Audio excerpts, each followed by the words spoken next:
पता नहीं आनी। देखो हम एक प्रसंग सुनाते हैं। भीष्म पितामह जिस समय सेनापति बने, दुर्योधन के कौरव पक्ष के सेनापति, तो रोज 10,000 महारथी मारते थे। 10,000 महारथी भीष्म जी, महान धनुर्धर, लेकिन एक भी पांडव को खरोच नहीं आती थी। तो दुर्योधन जल जाता। जब शाम के युद्ध का निर्णय सुने, बोले एक भी पांडव नहीं मारा गया।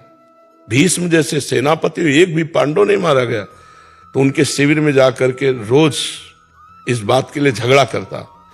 तो भीष्म जी भाव में आए, 5 बाण निकाल के रख दिए और कहा, कल मैं यदि जीवित रहा तो 5 पांडवों का वध निश्चित समझो। और उनको पता था कि मैं जीवित ही क्यों रहूंगा, जिनके रक्षा में भगवान है, तो मैं समर्थ नहीं रह पाऊंगा कि पांडवों को मार दूं।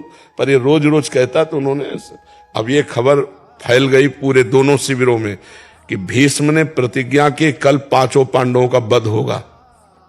इतने में द्रौपदी जी आ गई। बोले प्रभु सुना? बोले हाँ सुना कि 5 पांडवों के वध का उन्होंने 5 बाण निकाल लिए। द्रौपदी जी का, अच्छा अपने दासी के कपड़े लाओ।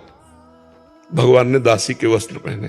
द्रौपदी जी का आगे आगे चलो भीष्म पितामह के शिविर की तरफ, पीछे दासी, आगे द्रौपदी। सब कोई समझ रहा है कि दुर्योधन अभी आशीर्वाद लेके गया है। 5 पांडव, तो किसी ने रोका ही नहीं, सीधे भीष्म जी के सामने गए। वो संध्या के समय जप कर रहे थे, जाके प्रणाम किया पितामह। तो उनको भी यही बात समझ में आई कि दुर्योधन की पत्नी आई है।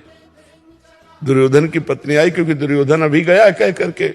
तो हम 5 पांडवों के वध का प्रण किया, तो प्रसन्न होकर बताया होगा, तो उसकी तो उनका सौभाग्यवती भाव। संध्या का समय था, तो द्रौपदी जी ने हटाया और कहा कि आप प्रण करते हो सौभाग्य उजाड़ने का और आशीर्वाद देते हो सौभाग्यवती भाव का, हम क्या माने कि कौन सा भीष्म सत्य है, सौभाग्य उजाड़ने वाला या सौभाग्य देने वाला? भीष्म जी का माला छूट गया। उनका वो कहा जो तुम्हें यहाँ लाया है, क्योंकि इतनी चतुराई से तेरे को यहां तक इस समय पहुंचाना केवल उसी का कार्य है। भीष्म जी खड़े हो गए और देखा तो दरवाजे में दासी बने खड़े थे भगवान।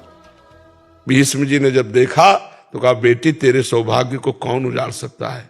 हम जैसे सैकड़ों भीष्म तो भी नहीं उजाड़ सकते, जिसका रक्षक ये गोविंद तुम्हारे लिए दासी बन के आया है, तुम्हारे पद। तब भगवान से कहा, मेरा प्रण तो तुम तोड़ दिए, लेकिन तुम्हारा भी प्रण तोड़ूंगा कल। तुमने कहा युद्ध में मैं अस्त्र ग्रहण नहीं करूंगा, और कल मैं गंगा का पुत्र नहीं कहूंगा अगर तुमसे अस्त्र न ग्रहण करा। तो भगवान ने कहा, ये तो बात हो जाएगी, अपनो प्रण विसार भगत को पूरो प्रण निभाऊं।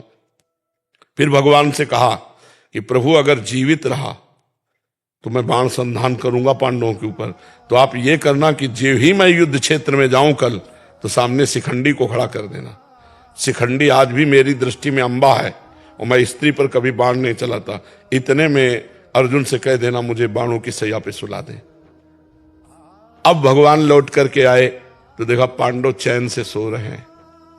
तो पांडवों को जगाया, उनका भीष्म में प्रतिज्ञा की है 5 पांडवों को मारने की। बोले हाँ पता है। बोले तुम चैन से सो क्यों रहे हो? बोले जिसके तुम रक्षक हो तो चैन से हम सोए, आप खुद व्यवस्था करो। तो समझ रहे हो ना, अगर भगवान का भरोसा है तो चैन से सोओगे, वो व्यवस्था खुद कर देंगे। और भगवान का भरोसा नहीं तो अपनी परेशानी, अपनी जिम्मेवारी लेने पर हम परेशान हो जाएं, क्योंकि हम मनुष्य हैं। हमारी क्षमता ईश्वरीय शक्ति के आगे नहीं है। अगर ईश्वर का, तो ईश्वरीय शक्ति के आगे किसी का ऐसा नहीं कि कार्य बिगड़ जाए, सदैव बनते ही पाया गया है। तो आप भगवान का भरोसा लीजिए, चिंता मत कीजिए, थोड़ा नाम जप कीजिए और भगवान के आश्रित रह के होगा वही प्यारे जो राम जी को भाएगा। और राम जी है मंगल भवन अमंगल हारी। अमंगल हो नहीं सकता, हो ही नहीं सकता, तो इसलिए भगवान के भरोसे रहिए। प्रियंका सिंह जी गाजियाबाद से। राधे राधे। राधे राधे महाराज जी। महाराज जी, जाने अनजाने में जो पहले गलत हो चुका है लेकिन अब सही। देखो अनजाने में तो कुछ गलत होता नहीं, अनजाने में तो कुछ गलत होता नहीं, हमारी बुद्धि की चतुरता है जो हम कह देते हैं जाने अनजाने में। वो क्या जाने में ही होता है, अनजाने में हमसे गलत नहीं होता है। पक्का सोच के बताओ, अनजाने में जो गलत हुआ हमें बताओ कि ये हुआ गलत। अनजाने में कुछ गलत हुआ है तुमसे?